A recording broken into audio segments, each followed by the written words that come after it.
anyị nọ na obi Masquerade, anyị nọ n'obi Masquerade amokpuru obi m na ndị ezikekwa niile nọ nwambe, ndị ezikekwa nọ nwambe na ha kwekọrịtara na edi ugbene to make peace in obi Masquerade. We are talking about Ejo Nobimo on Soka local government in Enugu state. Ejo Ugbene say that he don't want illegal shrine that is not proper, that is not doing the right thing in this place. So Ejo Ugbene is bringing it down.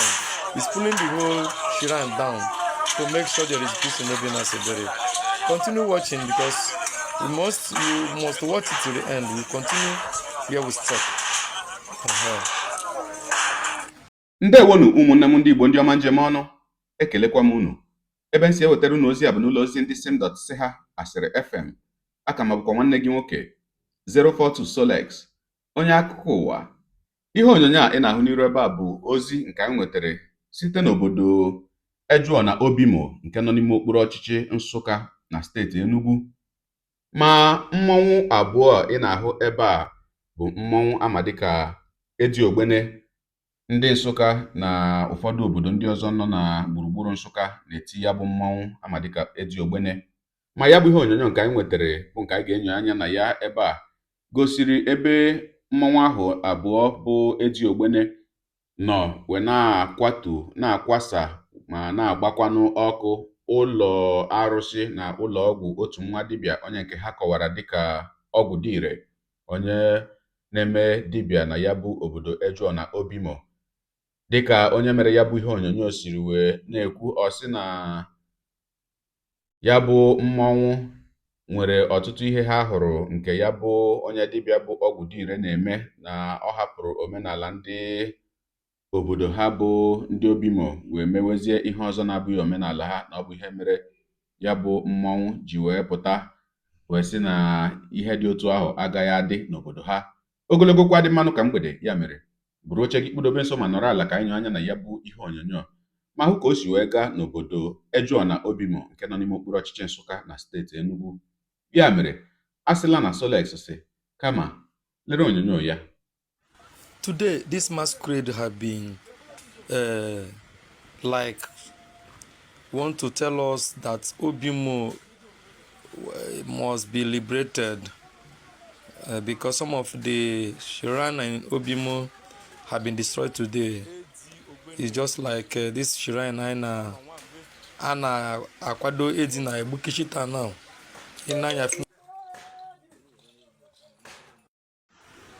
So, as you can see, ladies and gentlemen, Edi Ogbene is a powerful masquerade in Obimo land, which is a part of Omaba masquerade in Obimo Asebere.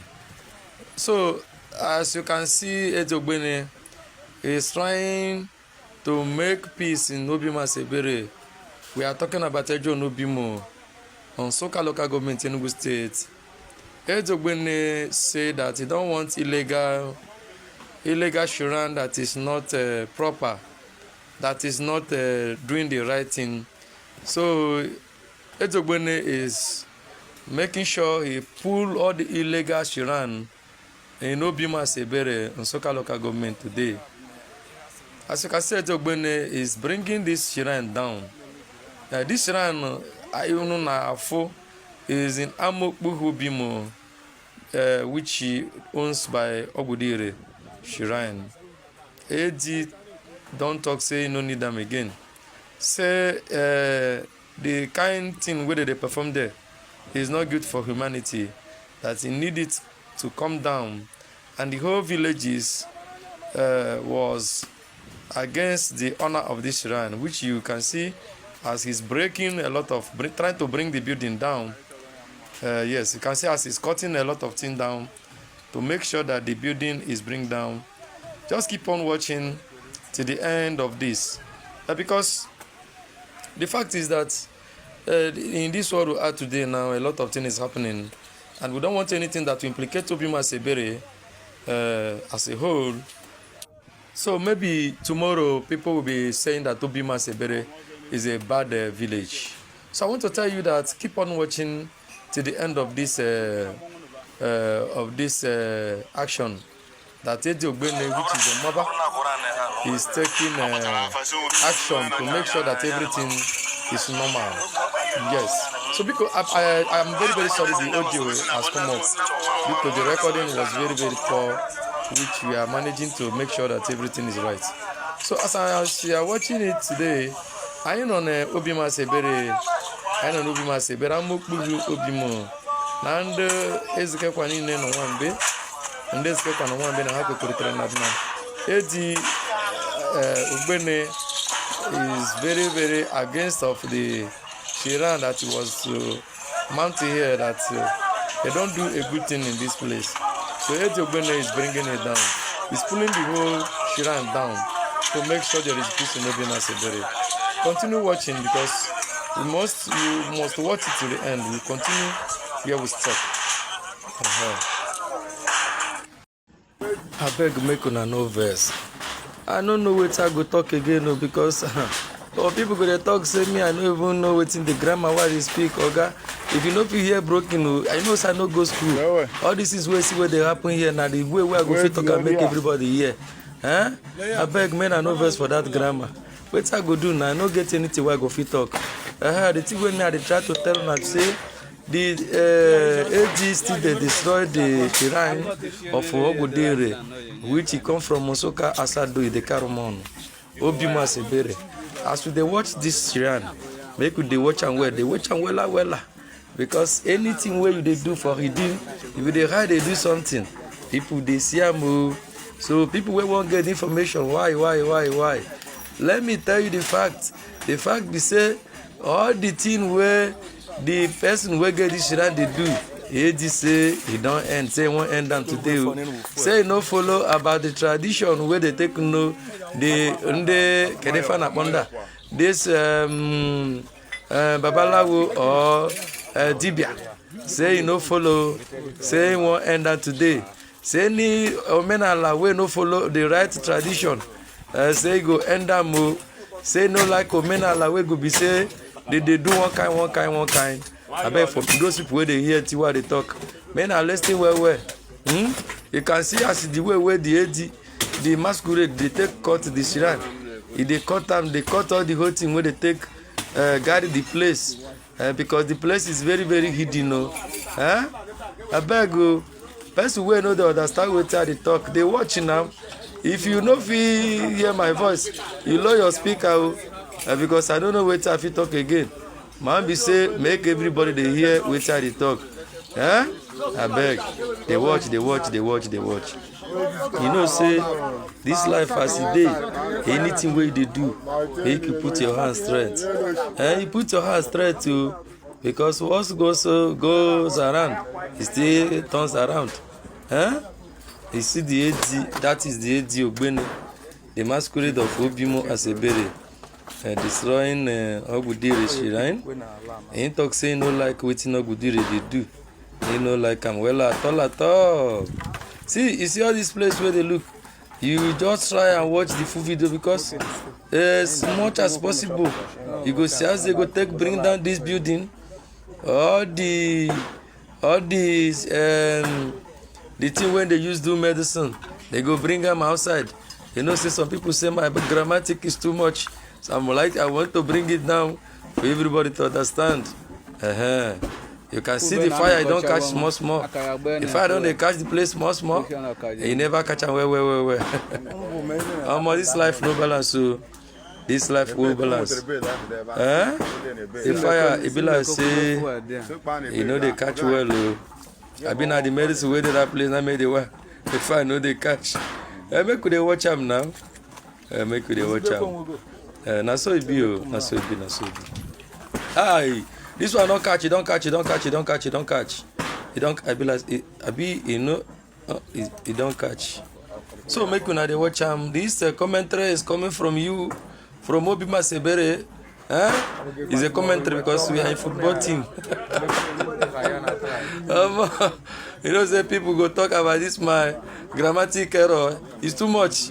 But na go manage me. I know say I no finish. I don't even go secondary school. I be the problem. Now they manage my condition. not everybody go school, but not be the way we take go school. Now you go take make a move, but good make person go school, make you know how to read and write. It's very very important. The fire don't start, it don't dey burn. It don't dey burn. No. It don't dey burn the place where they do the juju, the medicine, the native medicine. It don't dey burn them. You can see the environment. Okay, be like I don't enter a big grammar again. Okay, make I remain in this my. You don't catch now. You know they see this fire where see where they burn. Na 80 ogbene na burn this fire.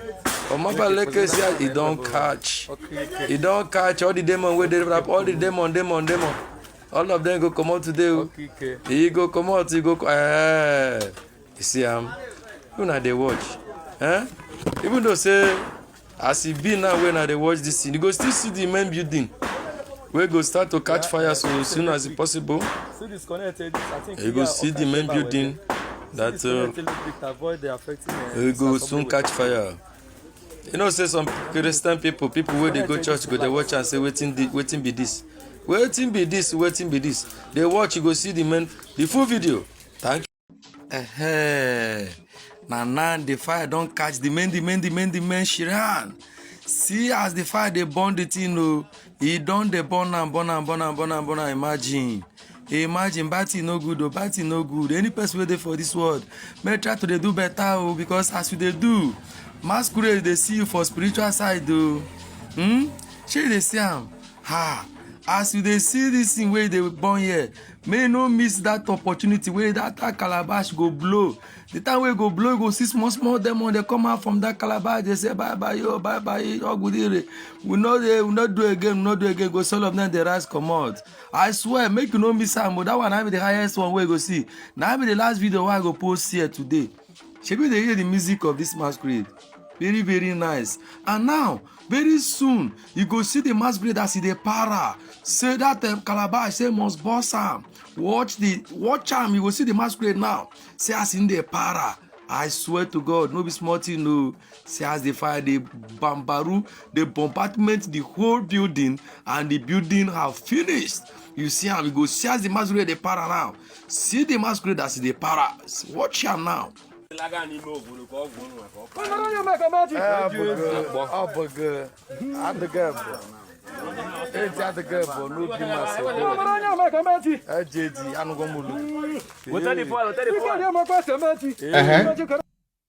Ọkụ ikirichala ya bụ ihe onyonyo ugbu a nke akụkọ ụwa gala ka m kwukwa n'uche m nke njibụrụ mmadụ nke bụ eziokwu bụ na amabu m ama na o nwere ụfọdụ mmọnwụ n'ala Igbo ndị Igbo na-eji aga ụdị ije dị otu a bụ asị na o nwere onye kpara arụ n'obodo makwanụ onye mere ihe ọjọọ ihe dị aṅa asị na ọ bụ mmọnwụ ga-eje gba onye ahụ ụgwọ makwanụ na mmọnwụ ga-eje wenye onye ahụ ahụhụ ntaramahụhụ dịrị ya. Ama m na ihe dị otu ahụ dị adị maka na ya bụ ihe onyonyo ụfọdụ ndị mmadụ nọ na-ajụ sị ọ bụ omenala Igbo bụ ihe a mmọnwụ ịga mebie ihe mmadụ makwanụ ịga kurie ụlọ arụsị onye dibịa maọbụ ụlọ ọgwụ onye dibịa. Ama m anụla m ya ahụkwala m ya na ụfọdụ obodo nọ n'ala Igbo ebe mmọnwụ gara ụdị ọrụ a. Mana ajụjụ kacha nke m nọ na-ajụ ndị zipụtara ya bụ ihe onyonyo bụ na asị m kedu ihe bụ ihe ahụ ya bụ nwa dibịa mere, kedu arụ bụ ihe ahụ ọ kpara nke megidere iwu obodo, ma ọkwanụ kedu ihe ndị a hụrụ na be ya, ọ na-egbu mmadụ, ọ na-etinye aka na ịgwọrọ ndị ori ọgwụ makwanụ ndị ntọ ọgwụ, ma ọkwanụ kedu arụ bụ ihe ahụ ọ kpara eji wee na-akụrụ ibe ya. Maka na dịka m kiriri ya bụ ihe onyonyo site na mbido ruo na njedebe, o nweghị ebe m nụrụ akpọrọ aha ihe bụ ihe ahụ o mere, o nweghịkwana ebe m hụrụ ihe egosiri o mere ma ọkwanụ ihe nwetara na be ya. Wee ka na-ajụkwanụ ya bụ ajụjụ maka ndị njụburu ya bụ ajụjụ tupu m mewe ihe onyonyo a aza m ya. Wee na-ajụ ndị obodo Ejuọ na Obimo ndị na-ekiri ihe onyonyo a, ọ bụrụ na o nwere onye ọzọ mara akụkọ gbasara ya bụ nwoke bụ dibịa ọgwụ dịire onye nke akụriri be ya, kpọtụrụ anyị n'akara ekwentị anyị na WhatsApp, zitere anyị ya bụ ozi, anyị ka ga-ebupụtakwa ya ma mee ka ndị Igbo niile hụ ya. Ma gị onye ụwa onye na-egere akụkọ ụwa m, ịmara nleta esi eme ya, deere ebumnuche gị otu iso ya hụ ya bụ ihe nke ikiriri ugbu a na ngalaba okwu ka anyị mara uche gị, n'ihi na uche onye adịghị ya njọ. Daalụkwa gị na-eso eburu anyị sonye. Ekelekwa m gị wena asị gị jide ka iji. Onye asị ya jide ka o ji, ịmara na nke o ji kacha mma. Ekpere m bụ na Chineke nna ga na-anọnyere gị ọpụpụ gị na mbata gị, na-etinyere gị aka n'ezi ihe niile nke ị na-eme. Gị taa bụkwanụ mbụ ị na-ahụ ihe onyonyo anyị, a sị gị nnọọ. Onye gị na ya ka nọkwa bụ 042 Solex, onye akụkọ ụwa n'iru akwụkwọ efere mba ụwa. Ya mere ọ bụrụ na ka m mere dị gị mma n'obi nwanne m, ọ bụ na Facebook na Instagram ka ị na-ahụ ihe onyonyo a, pịara m follow. Ọ bụ na YouTube ka ị na-ekiri ya bụ ihe onyonyo, pịara m subscribe ya na mgbịrịgba anya n'akụkụ ka inwe ike na-enweta ihe onyonyo ndị ọzọ m ga na-ewetara gị n'ọdịnihu. Igbo ndị ọma njem ọnụ, Igbo mụrụ nze m ọzọ, ekelekwa m unu wee na-asị na ọ ga na-adịrị unu niile mma o. Ise ngwanụ tụsawara m ihe onyonyo a na-atụsara m ya bụ ihe onyonyo na-apịrị maka na share button. Ya mara gị mma ezigbo mmadụ. Udo dịrị unu.